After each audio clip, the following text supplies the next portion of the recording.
दोस्तों एक नज़र डाल लेते हैं गामा रे क्या होता है, कैसे उसकी डिस्कवरी हुई और क्या क्या उसके कैरेक्टर्स हैं उस पर। दोस्तों, आइए गामा रेस के बारे में जानते हैं। गामा रेस के बारे में जानने के लिए हमें इन्हें जानना बड़ा ज़रूरी है। ये हैं ए एच बैक्वेरल। इन 1896 ये ए एच बैक्वेरल जो हैं,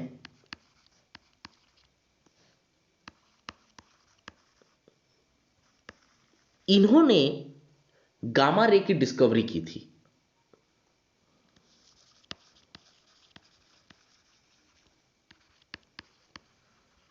अब कैसे की थी? इन्होंने एक लीड ब्लॉक लिया। उस लीड ब्लॉक के अंदर एक रेडियो एक्टिव मटेरियल रखा। लीड ब्लॉक में एक स्लीट था। इस मटेरियल से निकलने वाले रेडिएशंस को इस स्लीट्स में से बाहर छोड़ा। जहां बाहर छोड़ा वहां पर उन्होंने एक इलेक्ट्रिक फील्ड रख रखा था, जिसमें एक पॉजिटिव प्लेट था, एक नेगेटिव प्लेट था। जैसे ही रेडिएशन फील्ड के अंदर आता है, रेडिएशन स्प्लिट कर जाता है तीन हिस्सों में। एक रेडिएशन का एक रे जो है वो पॉजिटिव प्लेट की तरफ चला जाता है, एक रे नेगेटिव प्लेट की तरफ चला जाता है ये, और एक बिना डेविएटेड पास कर जाता है। जो रे ऑफ लाइट बिना माने जो रेडिएशन बिना डेविएशन पास कर जाता है, उसी को गामा रे कहा गया। तो इसका जो डिस्कवरी हुआ है ना, वो इसी एक्सपेरिमेंट से हुआ था। और इसका डिस्कवरी जो है वो किया था किन्होंने? ए एच बैक्वेरल ने। ठीक है। लेकिन गामा रे के जो कैरेक्टर्स हैं उसको बैक्वेरल ने नहीं स्टडी किया था कि गामा रे कितना वेलोसिटी रखता होगा, मास होगा कि नहीं होगा। ऐसे जो कैरेक्टर्स हैं गामा रे के बारे में, इसे बैक्वेरल ने नहीं स्टडी किया था। इसे स्टडी किए थे पाउल विलार्ड ने। इन 1900 1900 उसमें पाउल Willard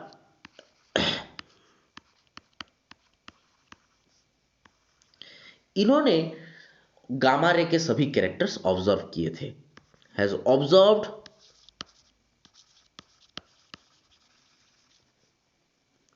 for the first time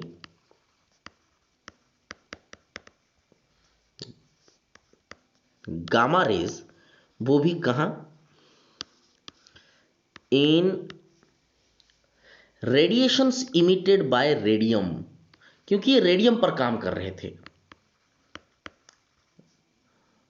radiation emitted bye radium, इस पर काम करते हुए उन्होंने गामा रेस के बाकी सभी कैरेक्टर्स को ऑब्जर्व किया, गामा रे को भी ऑब्जर्व किया। जैसे कि हमें पता चला अभी कि गामा रे कैसे प्रोड्यूस होता है। अभी अभी तो हमने देखा कि गामा रे जो है वो प्रोड्यूस होता है जब रेडियो एक्टिव मटेरियल रेडिएशंस छोड़ते हैं। तो इसकी तीसरी जो कैरेक्टरिस्टिक्स ये बन जाती है कि दीज आर प्रोड्यूस्ड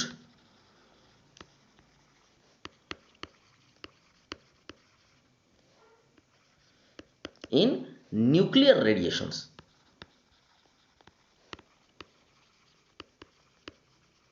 या फिर रेडियो एक्टिव रेडिएशंस। बात एक ही है ना। तो इसके प्रॉपर्टीज में हम लोग ये कह सकते हैं, इसकी जो फ्रीक्वेंसी है वो एक रेंज ऑफ फ्रीक्वेंसी है। तो it's frequency ranges from 10 to the power 18 to 10 to the power 22 हर्ज। अच्छा, इतनी हेवी फ्रीक्वेंसी है तो इसकी एनर्जी भी ज्यादा होगी। इट्स एनर्जी रेंजेस फ्रॉम कहां से कहां तक इसकी एनर्जी रेंज करती है? 10 टू द पावर 5 ईवी से लेकर के 10 टू द पावर 8 ईवी तक। तो अब तो वेवलेंथ बहुत छोटा होगा, है ना। इट्स वेवलेंथ रेंजेस फ्रॉम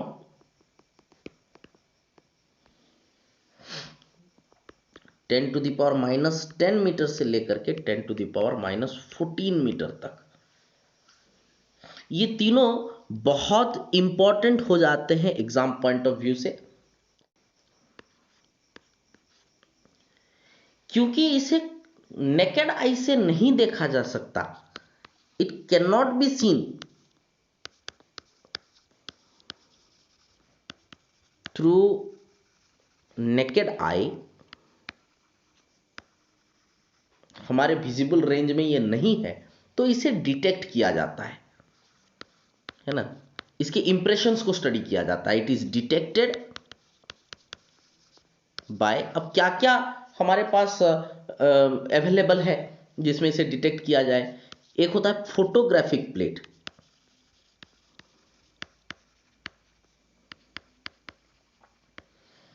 एक होता है गेगर्स ट्यूब,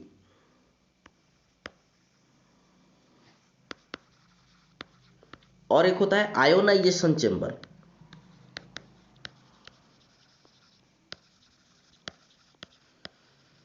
ऐसी जगह इसको डिटेक्ट हम लोग कर सकते हैं। तो गामा रे क्या क्या प्रॉपर्टीज दिखाता है? इट शोज प्रॉपर्टीज लाइक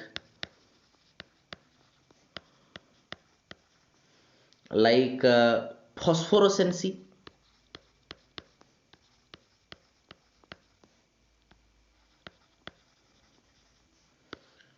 फ्लोरोसेंसी,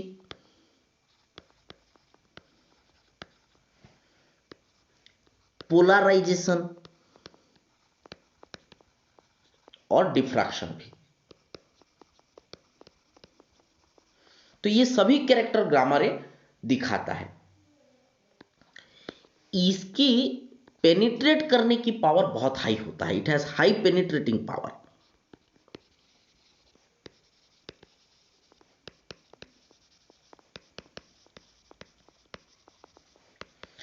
अब कोई पूछे कि कितना, तो हम कंपेयर कर सकते हैं कि 25 centimetre thick solid iron wall ये भेद लेगा। ये इतना थिक आयरन वॉल तक को छेद कर देगा, इतनी इसकी पेनिट्रेटिंग पावर है। तो फिर इसका इस्तेमाल कहां कहां होता है? एक तो it is used as cancer therapy.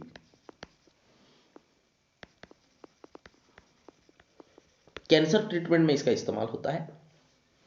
और क्योंकि ये न्यूक्लियर स्ट्रक्चर से निकलता है, तो न्यूक्लियर स्ट्रक्चर के बारे में ये आइडियाज देता है। It gives ideas about nuclear structure.